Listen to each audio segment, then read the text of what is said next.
Welcome to the Daily Fantasy 5 for this Tuesday, June 25th. This is episode 127, and we are bringing you the 5 things you need to know every day in the world of fantasy sports. Today, that includes 2 stories from Major League Baseball, a trade in the National Basketball Association, and we're breaking down fantasy running backs numbers 14 through 17 today in my top 20 rankings. We'll get to all that in just a moment after a word from our sponsor, www.mathradio.com, where you can pick up an online math course for your child ages 7 through 17 for as little as $9.99. This will help them get better grades, score higher on exams, and even get into college. Once again, that is www.mathradio.com to pick up an online math course for as little as $9.99. mathradio.com. All right, everybody, let's get started today in the world of baseball. St. Louis Cardinal closer Jordan Hicks has torn his UCL and will have to undergo Tommy John surgery. The 22-year-old was awesome this year with a 3.14 ERA, 14 saves out of 15 opportunities. So with him being down, it seems like they're going to go with Carlos Martinez as the closer for now. There is speculation that John Gant might get an opportunity as well, or even Andrew Miller, the lefty, the old reliable lefty who started off with the Yankees or Indians or somewhere. Anyway, he's good. He's a lefty. He might get a chance as well, but it seems like Carlos Martinez will get the first shot at the closer role. So if you got an open spot, Martinez might be the guy to grab. Moving on to Tampa Bay, Rays pitcher Glasnow has hit a setback in his rehab. He's going to be shut down another 3 weeks. He hopes to now return in late August versus right after the All-Star break. He was great before he got shut down in May with the injury. He had a 1.86 ERA and 6 wins, like I said, before the injury happened. So if you're a Glasnow owner and you were hoping for him to come back, well, you're going to be waiting a little bit longer. All right, let's go to the NBA, where we had kind of a funky little trade happen yesterday. The Hawks and Trailblazers agreed to trade Kent Bazemore for Evan Turner. Why did they do this? I'm not really sure. Both players are on the last year of their contract, so it wasn't like it was a huge salary dump situation. I guess they were each just tired of their own players and figured they'd give somebody else a shot. I don't know if one or both of these players will be bought out. It just doesn't make a lot of sense to me. I guess, like I said, Evan Turner had a couple decent games in the playoffs. Bazemore had better numbers during the regular season. What does it mean from a fantasy standpoint? I would say that each guy gets a little bit of a bump because they weren't all that valuable in their old situation. So maybe they'll be a little bit better off in the new one. Okay.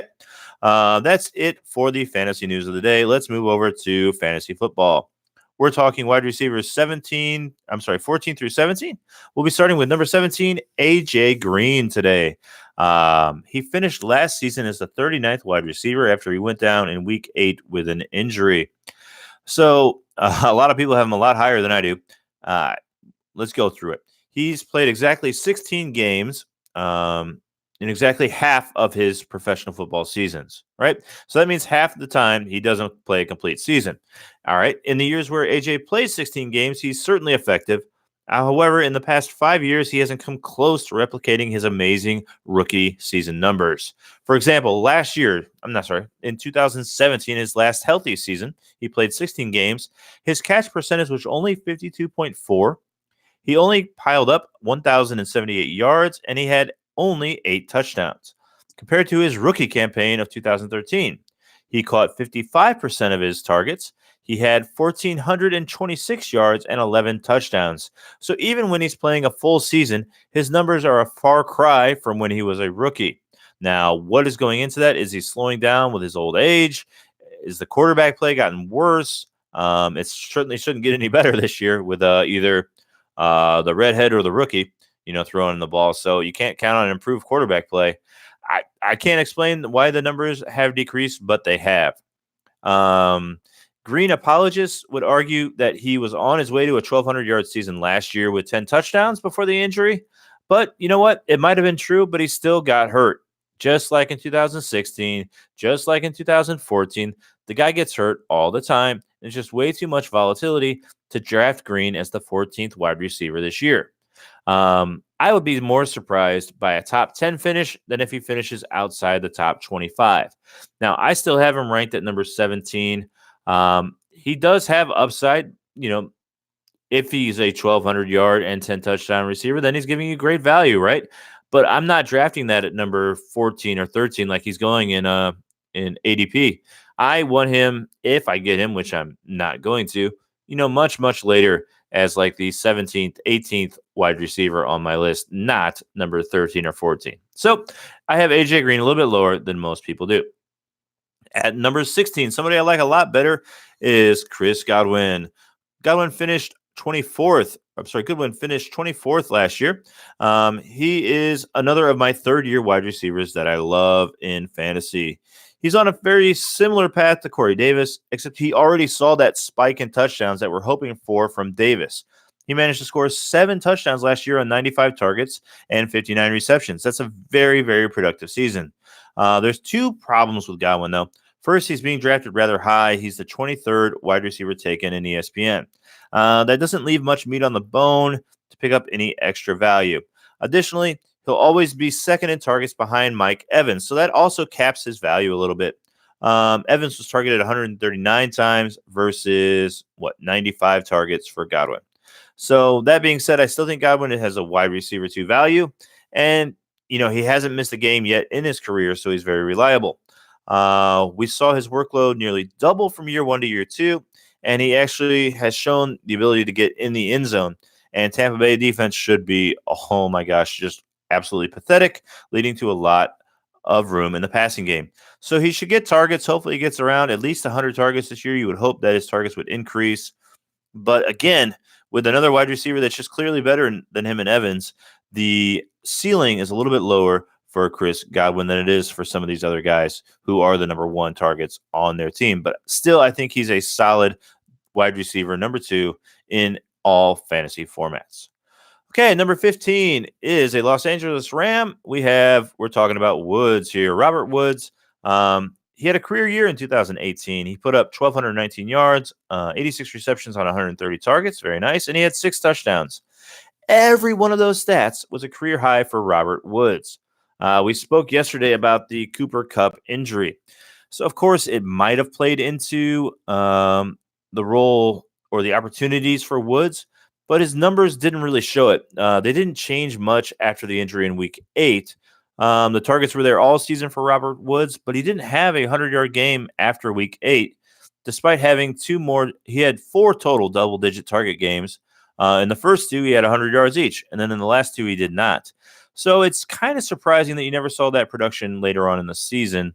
It doesn't seem like Cooper Kupp being on the team will hurt Robert Woods. The big question is, can he repeat a career season in 2018? I certainly don't have him listed as a top 10 wide receiver. I have him as number 15 on my list. He did finish 9th last year. I mean, it was a great season, I'll admit. But I just don't see that upside with all those mouths to feed in St. Louis. Same kind of situation with Cooks as well. Okay, let's move to my number 14 wide receiver. This is the guy that I love. I thought about putting him even higher, but there were just some big names that go in front of him. So I am talking about Kenny Golladay. He is a beast. He finished 21st last year. He's another third-year wide receiver who's poised for a huge breakout this season. Golladay finished just outside the top 20 last season with 70 receptions on 119 targets. He went for just over 1,000 yards with 5 touchdowns. Now, here's the deal. The Lions' defense finished 28th in DVOA last year, and this group does not look a whole lot better. I don't see any reason for improvement. That means Stafford will need to throw the ball a lot this season, and he has no real threats at wide receiver other than Golladay. So it's Golladay, it's Amendola, and it's Jones Jr. All right, there's 2 new tight ends in town with James and Hawkinson, the rookie. But, I mean, I think Golladay could receive as much as like 30% of the target share this year, which would be a little bit crazy. But if that happens, you could see his targets jump from like 119 from last year to around 165 this year. And that could be the thing that brings us fantasy gold with Golladay. That kind of jump could make him a top 12 wide receiver in 2019. It's incredible value for Golladay, who's being drafted as the 22nd wide receiver. I truly think he is the 14th best wide receiver this year, and you're going to get him in most drafts. I've been getting him, and I think he's going to be a great value this season, especially if you can get him, around the 20th wide receiver range. Don't be too crazy. Get him when you need to get him. Okay. Draft Golladay. He's a Lions player, if I didn't mention that before. Okay, that's it for the show today. Tomorrow, we'll be talking about wide receivers. Where are we going tomorrow is Wednesday. We're going with wide receivers 9 through 13. So we'll be talking about a lot of guys tomorrow. And then we'll also be covering, of course, any big stories that break in the world of fantasy sports. Please check out our sponsor, mathradio.com. Please leave us a 5-star rating and a review on any podcast network you're listening to. And we'd love it if you subscribe to our YouTube channel and left a comment below. See you tomorrow. Bye.